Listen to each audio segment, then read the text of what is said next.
প্রথম দেখাতে মনে হতে পারে বাহিরের উন্নত কোনো দেশের চিত্র এটি, কিন্তু না, এটা হচ্ছে আমাদের কুমিল্লা।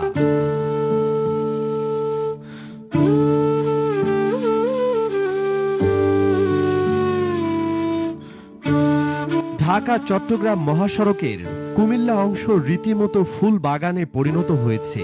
মহাসড়কের মাঝখানের রোড ডিভাইডার বা আইল্যান্ড এখন নানা রকমের ফুলে ফুলে সুশোভিত। নানা রঙের ফুলের নান্দনিক সৌন্দর্যে মুগ্ধ হচ্ছেন মহাসড়কে চলাচলকারীরা। বাহারি ফুলের নজরকাড়া সৌন্দর্য চলার পথে যোগ করেছে এক ভিন্ন মাত্রা।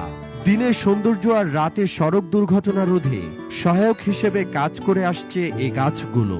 দীর্ঘ পথ জুড়ে সারি সারি ফুলের গাছ, দীর্ঘ যাত্রাপথে ক্লান্তি ভুলিয়ে রং বেরঙের ফুল আর সবুজের সমারোহ এনে দিয়েছে প্রশান্তির ছোঁয়া।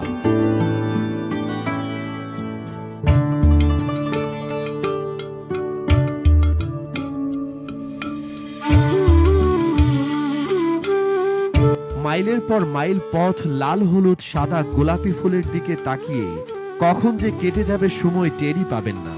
ঢাকা চট্টগ্রাম মহাসড়কের ১৪৩ কিলোমিটার পথ, বিশেষ করে মহাসড়কের কুমিল্লার অংশে লাগানো হৈমন্তী, কুর্চি, টগর, রাধাচূড়া, কাঞ্চন, সোনালু, কৃষ্ণচূড়া, কদম, বকুল, পলাশ, কবরী, ক্যাসিয়া, জারুল সহ বিভিন্ন প্রজাতির গাছ এখন রাঙিয়ে উঠেছে ফুলে ফুলে।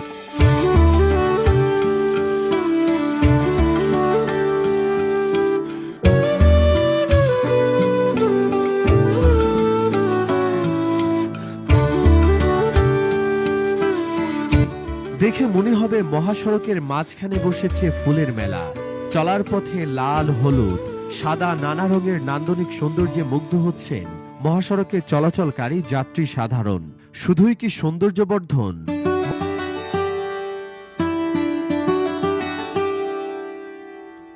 সড়কের মাঝখানে সারিবদ্ধ ২ থেকে ৩ মিটার উচ্চতার এই গাছ দিনের বেলা যেমন সুন্দরের প্রতীক, পাশাপাশি রাতের বেলায়ও উপকারী।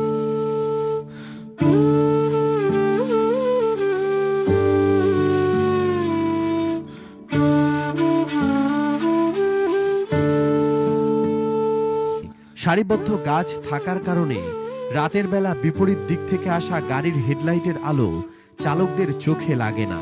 এতে করে এ মহাসড়কে রাতের সড়ক দুর্ঘটনাও অনেকাংশে কমেছে, এমনটাই মনে করছেন যানবাহনের